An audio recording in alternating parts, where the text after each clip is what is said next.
I hear you loud and clear. How much of the imposition on the state is federally imposed that the state can't do anything about other than grapple with it? That's a good question.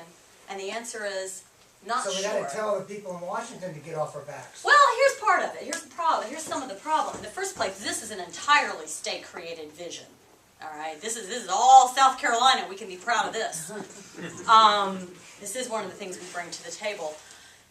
Again, with the federal programs, there's a mentality that Congress comes in, forces money on us, and says you've got to spend it. Or what? Every state program that's funded with federal dollars, or at least most of the ones that there might be one or two I'm missing here, but for the most part, the federal government doesn't have the power to start a state program, to use state money to get it up and running, and then to fund it with federal dollars. You guys, your legislature makes those decisions.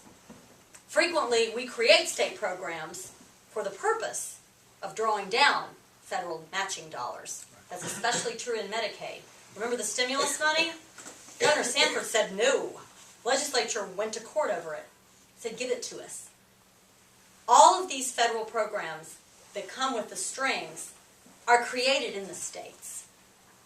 Most of them are created in the states, with the exception of military bases and some other, councils on government, the COGS. Aren't they in response to federal? Well, it depends. It depends on if you want the money, right? Now, I'll give you an example. An education program, a class. Kids in high school identified it as freshman success. That is a federally created, funded program.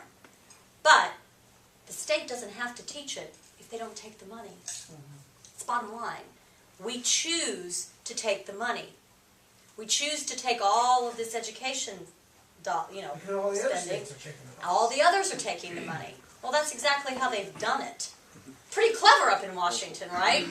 You want to make the states dependent on the federal government? You make the state legislatures dependent on the federal dollars. Yeah. There are a whole lot of programs that when the federal dollars are gone, we're going to be on the hook for.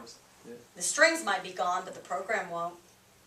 So the first question you ask your legislature is, how are the choices? How many choices are we making to create programs to take that federal money? And I guarantee you it's a lot more than we think.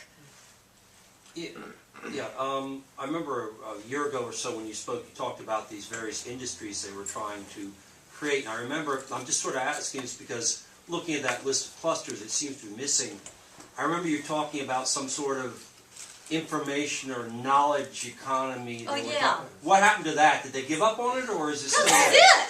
What are you talking about, Stuart? Oh, that's it. That's this is the the knowledge-based information. economy. Yeah, That's this is the about knowledge economy. high-paying jobs. South Carolina knowledge economy Oh, it is? strategic Okay. framework. So I'm it still sorry, you exists. can't see that back here. Yes, this is the knowledge-based economy. Okay. Yeah. Can we find those two charts on the internet somewhere?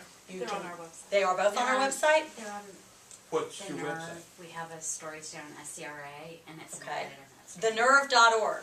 You guys read thenerve.org? Of course. Never heard of it, but I There's some will. Well, website cards out Okay. But Then we've got, to follow up, we need to start earlier than the state legislature. I'm on my county councilman's butt all the time about just ignoring all these state mandates that they didn't send any funds for.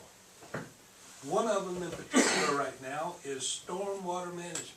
right. Do you know how much they're charging farmers that their land has been rained on for centuries, but never needed any stormwater management Until now. until now? Until now. Where's the money going? Good question. I don't want Yeah, to the question. rain, I know the question. It's a great question. And I don't have an answer for you. I wasn't really. But it's true. It is a good question. No, they need to stop this unfunded mandate stuff. They can't send a mandate down here, you gotta control your stormwater. No, I don't. Why I gotta control it? Right. God's been sending it for 5 billion years. He's controlled it perfectly. He don't need no help from me, Or from state government. especially. Right. You're right. But that is what happens. We sort of start to take this for granted, that we have to pay for this stuff. Nobody ever fights back. We just say, Right okay. here on your county council and your city council though. And then go to the state and then go to the government. When the state stops taking mandates from the federal government, what are they gonna do? Right. When they stop sending the money back to me, I'm gonna stop sending the money to them. You know, it raises an interesting point. For every $1 we send up to Washington, We get 20 cents. we get $1.35 back. We do. We sure do. We're taking other people's money. Yeah, that's right. The bottom line. So when everybody says, well, you can't impose these mandates on us, I mean, we want our sovereignty. Okay. Stop taking money from New Jersey and Ohio and Connecticut, Yeah. right? Right. It's not all our money. And that's part of the problem. We have become very dependent, and we don't question fees and mandates like that anymore. Local governments are creation largely of state government, and the federal government is a creation of state government, frankly. Local governments are governed on one hand by the state, by the legislature. You've got local delegations making decisions down here. It's pretty crazy stuff. But I agree, if you don't want the mandate, don't take the money. It's that simple. What's the percentage of the budget controlled by the Budget and Control Board versus the governor's office? It's an interesting construct, and I was just kind of wondering. It's bizarre. The Budget and Control Board, for those of you who aren't as familiar with this, and most people aren't, it's the governor who gets to chair the thing, right? And the treasurer, comptroller general, Ways and Means chairman, Senate finance chairman. They technically run state government. So where you have departments of administration running other states under the governor, here, I'll give you one example of a decision they made. They gave a $100 million bridge loan to Boeing out of agency surplus funds. Didn't know we had any of those. To hear them talk, we don't. $100 million loan. Now, that decision was made by that board. And they make a lot of decisions like that. When the legislature's not in session, the Budget and Control Board will enact the cuts if the revenue doesn't come in. And they do it across the board. They won't target the cuts. So you have the governor's school up in Greenville, which is technically a state agency. And, you know, it's a school, and a good one, actually. They take their same hit. Parks, Recreation, and Tourism takes its same hit. One of them really is educating students. The other is funding ad campaigns to attract tourists, but they get the same across-the-board targeted cut. The governor has very little power over agencies even. This board really does administer all of the functions of government. Personnel, procurements, manages all that stuff. It's bizarre, it's archaic, and it is probably unconstitutional in the end, although they ruled it not, according to South Carolina's constitution. But when does a court that is unilaterally chosen by the legislature ever rule the legislature out of order? Rarely. Sorry. Ashley, given what you said about the power structure of the state government, with the best will in the world, what can a governor actually do if she's willing to do all she can? That's a good question, Walter, and that's actually what we're trying to figure out. Coming up with ways that the executive branch can actually control spending and push back freedom.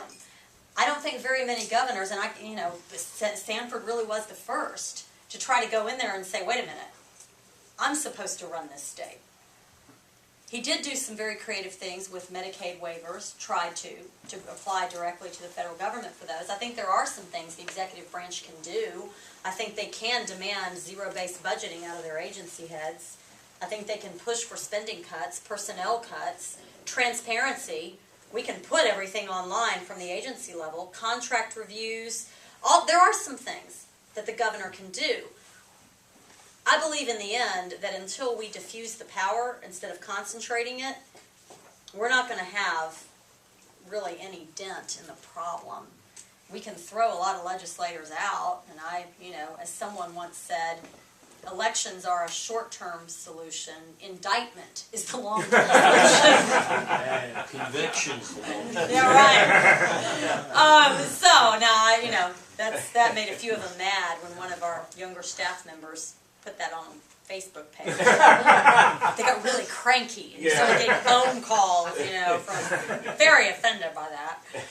But that's right. I mean, we're going to have to do that, Walter. We're going to have to do that because those 4 legislators are still going to retain a great deal of the power. The governor can do some things, and I hope will. One area that I'm interested in seeing explored is the Commerce Department. So there are a few recommendations we at the Policy Council have. On the task force, again, our charge is to look at ways the governor can go in and implement spending cuts and efficiency measures in the agencies. And I'll keep you posted on that. I'll keep you posted on that. Following up on what you just said about Facebook and so forth, Right. the collaboration that's going to be needed to make things work and reach some agreements, it will require some confidential and trustworthy communication. It seems that that's breaking down with all the leaks and the Twitter and all of this and all that, which makes people who might be sincere in their elected positions of wanting to advance the cause, they can't talk to anybody. What do you think about that? I don't know. I'm not sure that I know exactly what you mean. I'm not thinking anybody can say anything that they can say in confidence to anybody. Well, that's And I think that collaboration between and among people is crucial to resolving conflict and to advancing whatever cause you're trying to do. If you think that anything I email or anything I Twitter or anything I talk to somebody is going to be recorded on somebody's cell phone, microphone, I don't know. I feel sympathy for some of these people who are outed, who I think are trying to be sincere legislators, even though there are a lot of other reasons to yeah. I guess I'd have to I'm just thinking the whole consider it. communication system is in threat. Well, one of the ways that I think legislators can ensure that they are, that their protected confidences are protected. First of all, let's make all public business what it ought to be, and that's fully transparent. Yeah. Private conversations are a different matter. If, somebody talks to someone and presumes a confidence that's not really there, well, it's really hard to govern that, right? Yeah. But I will say that one of the ways that they can restore public trust is conduct their business openly, which they do not do now. There really isn't, if you think about it, much public business that ought to be conducted behind closed doors. So where that comes into play, it needs to, at every single level. These guys don't really have a right to conduct secret negotiations with companies to give away our tax dollars and then argue, well, it's proprietary information. See, that's the kind of thing that the lines get blurred on. So you have a very distrustful public, and rightly so, quite frankly. If I were elected to the legislature, I would be very circumscribed in what I said behind the scenes to somebody in trying to advance this or that cause. So it'd probably be smart. Because Yes. who knows who's going to tweet or write a book later on Right. to make me into some kind of a freak. Yeah, you can't And really so I'm control saying it. is it's inhibition to the kind of interhuman communication we need to, to do what we do as human beings. Well, that's that's the flip side of real-time instant information, isn't it? Yeah. And it really is. It comes down to the people who control it. We should take one more question, and it's getting a little bit late. I've got that on video. Listen, you and a few other people, send it along. There are no secrets, I promise. Nothing they haven't heard before. Yeah.